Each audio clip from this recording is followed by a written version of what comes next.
6 défis à relever pour la mise en œuvre d'un SMQ. S'engager dans une démarche qualité demeure le meilleur choix d'une entreprise qui cherche à se performer et à satisfaire sa clientèle. Au-delà même de la volonté de faire, la réalité dans la mise en œuvre d'un SMQ renferme sans conteste un ensemble de défis à relever quand on veut obtenir un résultat optimal. L'amélioration des performances de l'organisme et la qualité des produits ou des services offerts exige un effort particulier. Et c'est pourquoi le leadership de la direction et l'implication du personnel demeurent en quelque sorte des éléments substantiels de la mise en place du système de management de la qualité.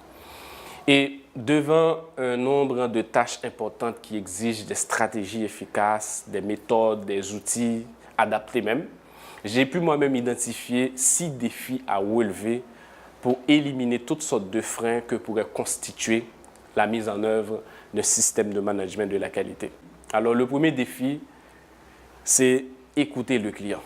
Pour mettre en place un système de management de la qualité, moi personnellement, je n'imagine pas comment le faire sans une procédure d'écoute client dans l'entreprise. Rappelez-vous bien que nous ne sommes plus au siècle passé où les producteurs, les constructeurs n'écoutaient pas le client. Et à ce moment-là, ils répondaient toujours à la logique de la production souvent dominante. Il est clair que l'écoute client nécessite pour certains parfois tout un changement de paradigme, tout un changement d'habitude en profondeur même. Et pour mettre en place un système de management de la qualité, il est pratiquement obligatoire d'écouter le client régulièrement. Et sans cela, je vous assure que vous n'irez pas loin réellement à atteindre l'objectif que vous vous êtes fixé. Le deuxième défi est la résistance au changement. Et n'oubliez pas que l'organisme a un environnement. Changer ses habitudes n'est pas facile. Et c'est pourquoi qu'il est fondamental que chacun trouve dans l'entreprise un intérêt collectif à la fois individuel, comme par exemple acquérir de nouveaux clients ou améliorer l'efficacité au travail. Il est souvent difficile d'apprendre à faire différemment, surtout quand on sait que les méthodes et les outils utilisés ne dérangent pas en réalité. La résistance au changement vient de toutes parts dans l'entreprise. Quand surtout on veut progresser, améliorer les performances et évaluer les acquis et les compétences.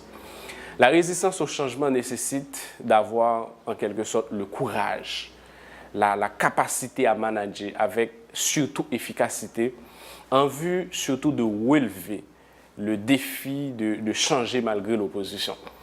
Et le troisième défi, c'est la taille de l'entreprise. La démarche qualité n'est pas uniquement réservée aux grands organismes. Est-ce qu'on peut dire que la satisfaction des clients concerne uniquement les grandes entreprises et non les petits? Donc, si la réponse est négative, pourquoi les PME et les TPE ne peuvent-elles pas s'engager dans une démarche qualité? Rappelez-vous bien que beaucoup de grandes entreprises travaillent avec des PME, des TPE pour fournir des matières premières ou pour la fabrication des petites pièces, par exemple. En effet, toute entreprise qui s'engage dans une démarche qualité, indépendamment de sa taille ou de son secteur d'activité, peut en tirer d'énormes avantages. Et les avantages sont nombreux. Il y a la performance de l'organisme peut être augmentée, l'amélioration de la qualité des produits ou des services offerts par la compagnie. Tout ça, c'est des avantages énormes que la TPE ou bien la PME peut en tirer. Le quatrième défi est trop occupé. Alors à ce niveau, on se demande comment mettre en place une démarche qualité dans l'organisme quand le rythme de travail est déjà élevé. Moi, je vous rappelle bien que le temps alloué à la mise en place du système de management de la qualité est un investissement qui apportera de la valeur. Et c'est des valeurs ajoutées dans un futur très proche. Il est impossible de répondre aux exigences des clients, d'améliorer la performance de l'organisme sans s'y engager en quelque sorte dans une démarche qualité. La mise en œuvre de la démarche qualité est la réponse proportionnelle à la satisfaction de la clientèle et à la performance de l'organisme. Il est à noter que le responsable ou le manager qualité doit impliquer et rendre acteur le personnel. Parce que sans le personnel, si le personnel ne s'est pas engagé, il est fort difficile de trouver les résultats escomptés. Le 5e défi, c'est l'utilisation des outils qualité. En réalité, les méthodes pour la mise en œuvre de la démarche qualité ne manquent pas et sont faciles d'approche. Les uns sont préférables que d'autres pour certains, mais demeurent en quelque sorte très performants et utiles pour manager la qualité avec efficacité au quotidien. Et c'est pourquoi la nécessité d'effectuer des recherches régulières, d'investir en formation et en coaching à ces outils se révèle vraiment d'importance. Le coût d'intervention d'un consultant expérimenté est donc vite rentabilisé parce que les résultats que vous allez trouver, c'est vraiment intéressant. Sachez bien que c'est des investissements qui ont une valeur ajoutée inestimable. Le 6e défi reste les coûts de la qualité. Il n'est pas sans savoir que les coûts relatifs à la mise en place d'un système de management de la qualité sont réels.